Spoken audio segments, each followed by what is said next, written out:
हमारे पास एक लेख का अंश है जिसका नाम है positive parenting for societal architecture. अब देखिए, टाइटल सुनकर लगता है कि ये कोई सीधी सादी पेरेंटिंग गाइड होगी। हाँ, आमतौर पे ये लगता है। पर ऐसा बिल्कुल नहीं है। ये लेख एक ही साथ बहुत पारंपरिक और कह सकते हैं बहुत आधुनिक होने का दावा करता है। बिल्कुल, इसकी शुरुआती एक बहुत पारंपरिक विचार से होती है, ये कि समाज की नींव परिवार है। सही। और एक स्वस्थ परिवार की जिम्मेदारी पारंपरिक रूप से एक पुरुष और एक स्त्री की होती है। और लेखक इस बात से काफी चिंतित हैं। Single parenting, live in relationship या फिर अकेले रहने का जो फैसला है वो इस नींव को कहीं ना कहीं कमजोर कर रहे हैं। तो मतलब शुरू में ही लेखक एक बहुत मजबूत और शायद कुछ लोगों के लिए एक विवादास्पद नजरिया पेश कर रहे हैं। वो कह रहे हैं कि परिवार का खास ढांचा ही समाज के लिए सही है और हमें ये साफ कर देना चाहिए कि यह लेखक का दृष्टिकोण है जिसकी हम आज पड़ताल कर रहे हैं। हाँ, और यहीं से ये लेख एक बहुत ही फिलोसॉफिकल मूड लेता है ना? बिल्कुल। क्योंकि ये सिर्फ क्या करें और क्या ना करें वाली लिस्ट नहीं है, ये पेरेंटिंग को मानव जीवन के उद्देश्य से जोड़ता है। अच्छा। लेखक एक बड़ा सवाल पूछते हैं, आखिर भगवान ने हमें इंसान ही क्यों बनाया, कोई जानवर या कीड़ा मकोड़ा क्यों नहीं? ओके, इस पे थोड़ी और बात करते हैं। ये तो बहुत बड़ा सवाल है। पेरेंटिंग से इसका क्या लेना देना? देखिए, लेखक का तर्क यह है कि इंसानी जीवन इसलिए खास है क्योंकि इसके साथ कुछ जिम्मेदारियां आती हैं, कुछ पारिवारिक बंधन आते हैं जो जानवरों की दुनिया में नहीं होते।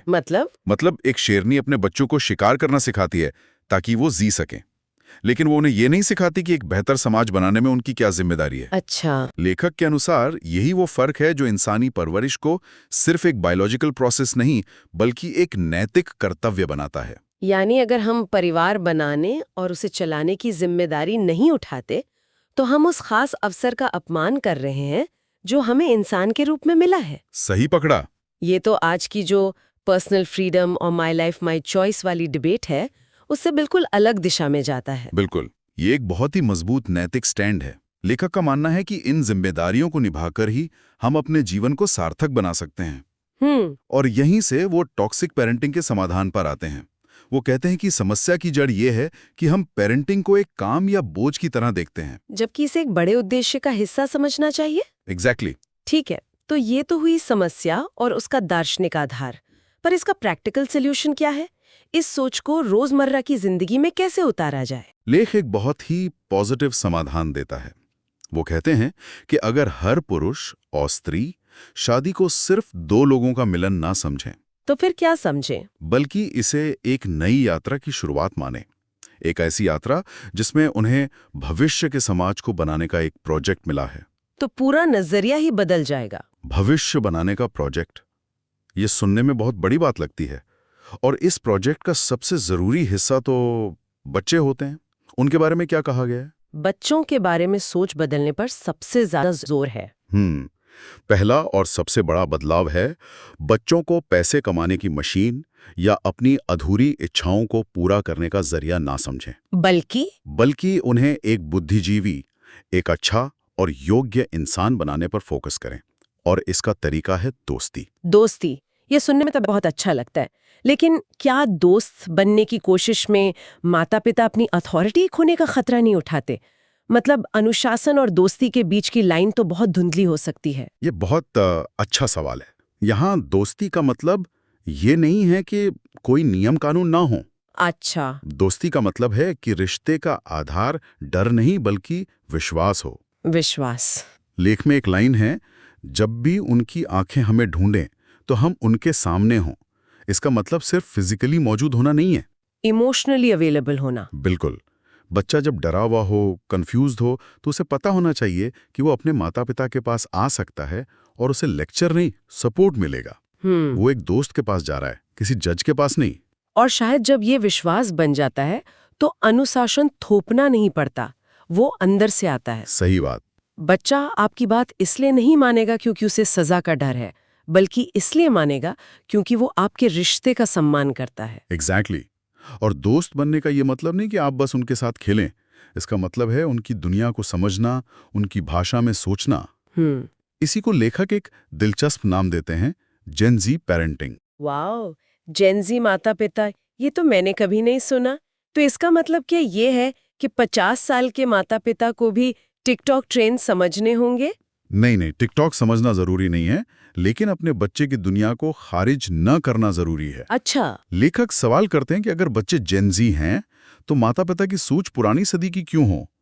इसका मतलब है उनके विचारों का सम्मान करना, उनके पॉइंट ऑफ व्यू को समझना। हाँ, ये समझना कि उनकी दुनिया हमारी दुनिया से अलग है और उनके पास भी हमें सिखाने के लिए कुछ है। ये वन वे कम्युनिकेशन नहीं है, ये टू वे लर्निंग है। इसका मतलब ये भी हुआ कि माता पिता को भी लगातार सीखते रहना होगा, खुद को विकसित करते रहना होगा। वे सिर्फ ज्ञान देने वाले नहीं हो सकते, उन्हें ज्ञान लेने के लिए भी तैयार रहना होगा, अपने बच्चों से भी। ये तो कई पेरेंट्स के लिए मतलब ईगो पर चोट करने जैसा हो सकता है। लेकिन यहीं पर एक और बड़ा आइडिया आता है जो इस ईगो को खत्म करने में मदद कर सकता है। वो क्या? लेख कहता है कि बच्चों को इस सोच के साथ पैदा ना करें कि वो बुढ़ापे का सहारा बनेंगे। अरे ये तो हमारे समाज की बहुत गहरी सोच है। अगर ये नहीं तो फिर सोच क्या होनी चाहिए? सोच ये होनी चाहिए कि दुनिया में एक नया दोस्त आ रहा है, एक नया साथी। कोई है जो आपके जीवन में नई ऊर्जा लाएगा, जिसके साथ मिलकर आप दुनिया को एक नई नजर से देखेंगे और जीवन की नई ऊंचाइयों को छुएंगे। ये तो रिश्ते को अपेक्षाओं के बोझ से आजाद कर देता है। बिल्कुल। यह तो पूरे समीकरण को ही बदल देता है। सहारा बनने की उम्मीद एक बहुत बड़ा दबाव है, बच्चे पर भी और रिश्ते पर भी। सही बात है। ये रिश्ते को ट्रांजैक्शनल बना देता है कि मैंने तुम्हारे लिए इतना किया, अब तुम्हारी बारी। जबकि दोस्ती की भावना में कोई लेन देन नहीं होता, सिर्फ साझा अनुभव और आपसी विकास होता है। आपने बिल्कुल सही पकड़ा। ये उस फल के पेड़ को लगाने जैसा है।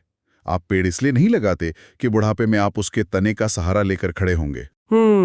आप उसे इसलिए लगाते हैं ताकि उसे बढ़ते हुए देखें, उस पर फल लगते हुए देखें। उसका सहारा और उसकी छाया तो एक खूबसूरत बाई प्रोडक्ट है, प्राइमरी गोल नहीं। क्या बात है। और जब आप किसी को अपना दोस्त मानते हैं तो आप स्वाभाविक रूप से उसके विचारों का सम्मान करते हैं, उसे किसी दबाव में नहीं डालते। हाँ, तो ये जेनजी सोच का प्रैक्टिकल एप्लीकेशन है। लेकिन यहाँ एक और दिलचस्प मोड़ आता है।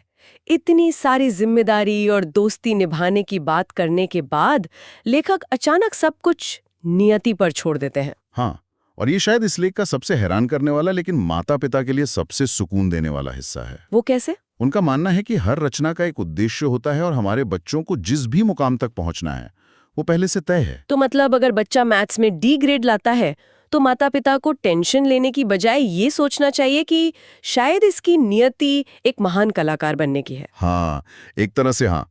ये बहुत सारे पेरेंट्स के लिए बड़ा मेंटल शिफ्ट होगा। बहुत बड़ा। नियंत्रक या कंट्रोलर की भूमिका से बाहर आ जाएं। अच्छा। अगर सब कुछ पहले से तय है तो आपका काम बच्चे के भविष्य को अपनी मर्जी से तराशना नहीं है। आप एक मूर्तिकार नहीं है जो पत्थर को अपनी मर्जी से शक्ल दे रहा है। तो फिर माता पिता क्या है, उनका रोल क्या है? वे एक माली की तरह हैं। माली का काम बीज के अंदर छिपे पेड़ को बनाना नहीं होता। सही बात है। बीज में तो पेड़ पहले से मौजूद है।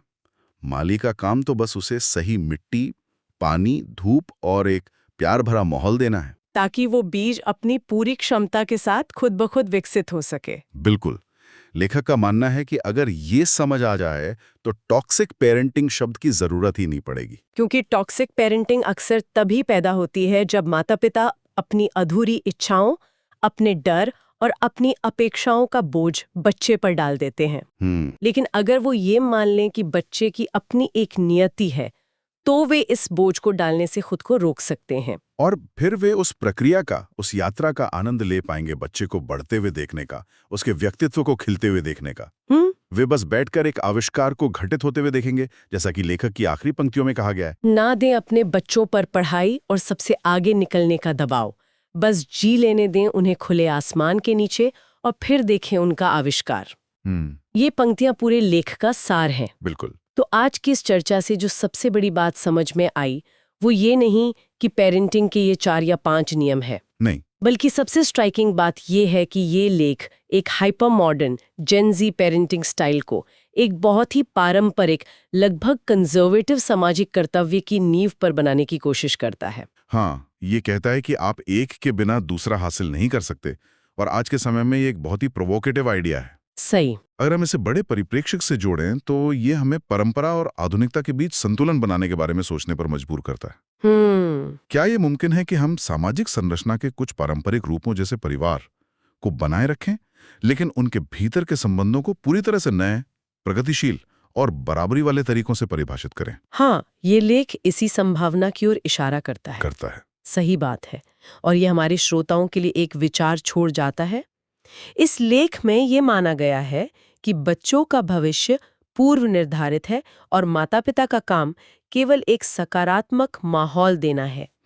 तो सोचने वाली बात ये है कि अगर हम इस विचार को मान भी लें, तो सकारात्मक माहौल देने और बच्चे के भविष्य को लेकर हार मान लेने के बीच की बारीक रेखा कहाँ है? बहुत अच्छा सवाल है। यह विचार हमारी अपनी महत्वाकांक्षाओं और हमारे बच्चों के लिए हमारे सपनों से कैसे मेल खाता है?